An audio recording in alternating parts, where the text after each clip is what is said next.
No Democratic presidential candidate, not one, has won North Dakota in over half a century. 53 years ago, President Lyndon Johnson won North Dakota in 1964, and that was the year after the assassination of President John F. Kennedy, when Lyndon Johnson was winning in a landslide. President Kennedy himself lost North Dakota to Richard Nixon in 1960, and it wasn't close. It's never close in North Dakota in presidential elections. Donald Trump beat Hillary Clinton in North Dakota by 36 points. Take a look at that. Look at that score. 63 to 27. That's North Dakota voting. That is the reason President Trump invited North Dakota Democratic Senator Heidi Heitkamp to dinner tonight at the White House. 36 points.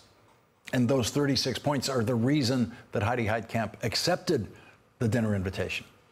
Senator Heitkamp won her election to the Senate in North Dakota in 2012 by exactly 1 point. Donald Trump won her state by 36 points. Politically, Heidi Heitkamp can't afford to turn down a dinner invitation from this White House, not when she represents a state filled with Trump voters.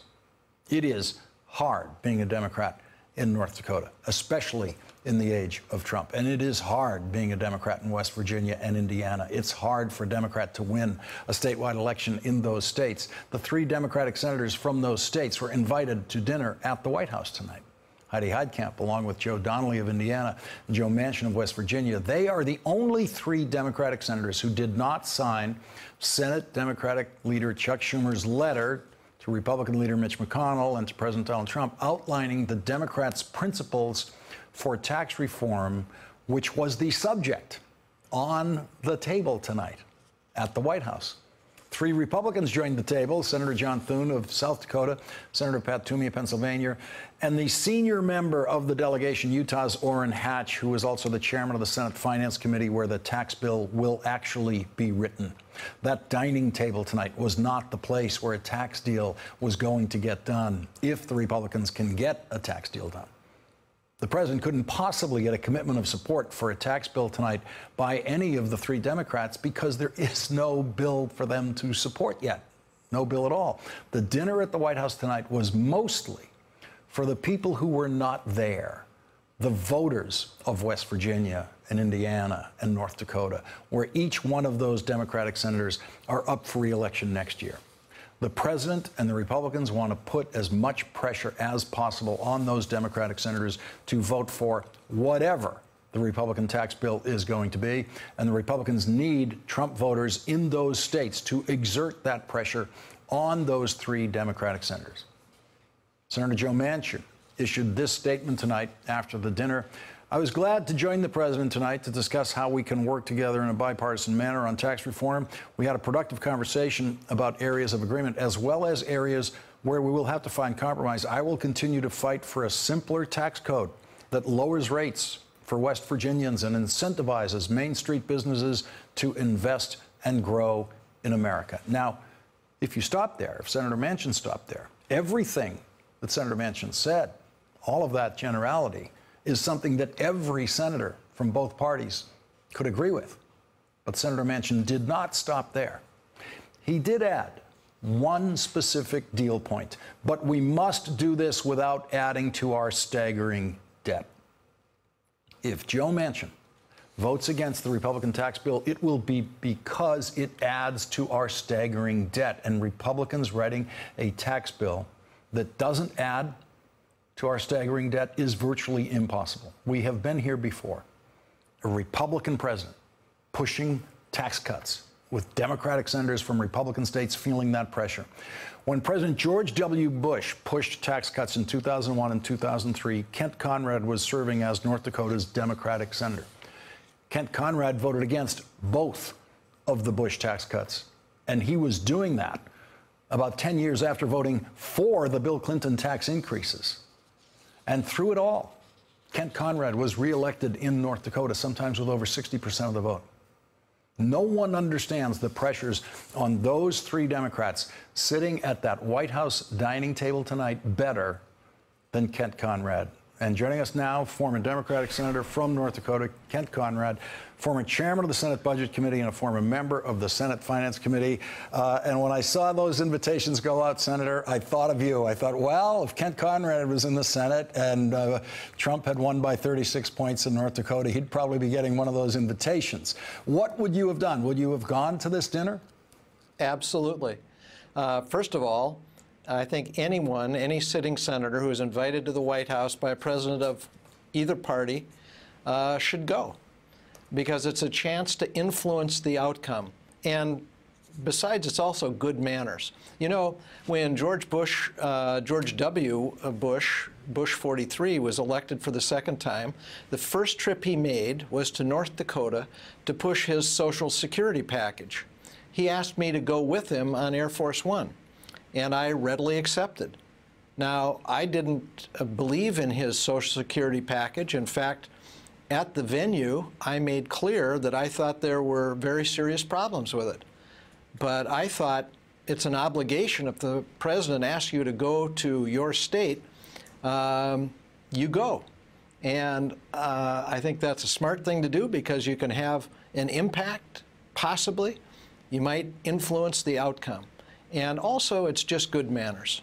And we saw Senator Heitkamp do that, travel on Air Force One to North Dakota with President Trump. President Trump called her out at the rally, but no commitments, just like you and President Bush on Social Security. When the Bush tax cuts were done, the first round of the tax cuts, they actually got 3 Democratic votes in the Senate on the first round of Bush tax cuts. On the second round of Bush, I'm sorry, the first round of Bush tax cuts, 12 Democratic Senate votes. The second round of Bush tax cuts, 3 Democratic Senate votes. So getting Democratic senators to vote for Republican tax cuts is not something new. It is actually likely. Yes, it is. But I would say this to you, Lawrence. It's hard to know with President Trump what he might do. It's entirely possible, like he just did with Senator Schumer, that he crosses over and makes an agreement with Democrats. And I think Democrats would be ready to agree to a tax bill if it didn't explode the debt, but it did reduce middle-class taxes and went after some of these offshore tax havens and abusive tax shelters. There's lots of room there. There's lots of revenue there that could be used to reduce middle-class taxes. Well, that would be if you followed the Reagan model that was genuine tax reform, where one of the principles was we will not increase the deficit, we will not add to the debt. So when we cut a tax rate, we must eliminate a tax loophole so that the revenue stays the same. And doing that, Reagan got 33 Democratic votes in the Senate. Absolutely, he did. You know, Lawrence, that's what makes your show good. You've actually got historic memory of what happened in prior agreements and what might happen in a new circumstance. Joe Manchin's line tonight, Senator, leapt out at me when he said that part about, of course, he wouldn't support anything that exploded our debt. Now, do you think there's a term of art there? Does he mean you can't increase the debt at all? You can't increase the deficit at all? It has to be revenue neutral? And the other 2 senators, including Senator Heitkamp, did not say that in their statements after the fact. They just issued generalities with no specifics. You know, Senator Heitkamp did make reference to not expanding the debt. It was unclear if that was a reference to the national debt or the debt of individual taxpayers, but she did reference the debt.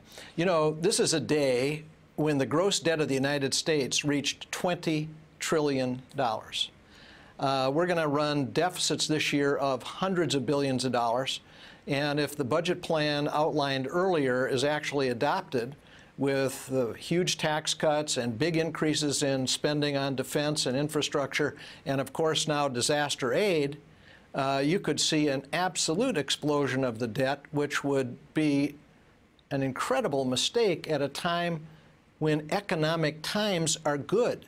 You know, you can understand expansions of deficit and debt when times are bad. We generally don't see expansions of deficit and debt when times are good. And these are extraordinarily good times historically. Senator, what would you say to Heidi Heitkamp with your knowledge of the politics of North Dakota and what she's facing in a possible Republican tax cut bill coming her way, since you went through this yourself a couple of times?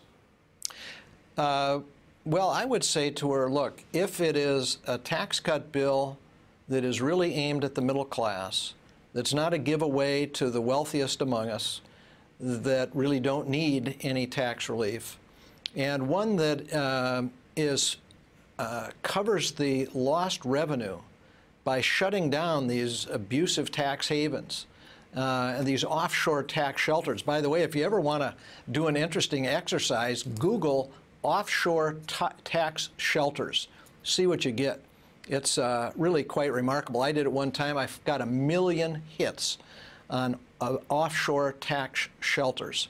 It's really a whole world that many of us don't know exists. Chairman, a former chairman of the Senate Budget Committee, always a chairman to me, Kent Conrad, thank you very much for joining us tonight, Senator. Really appreciate it. You bet. Good to be with you. Thank you. Hey there, I'm Chris Hayes from MSNBC. Thanks for watching MSNBC on YouTube. If you want to keep up to date with the videos we're putting out, you can click subscribe just below me or click over on this list to see lots of other great videos.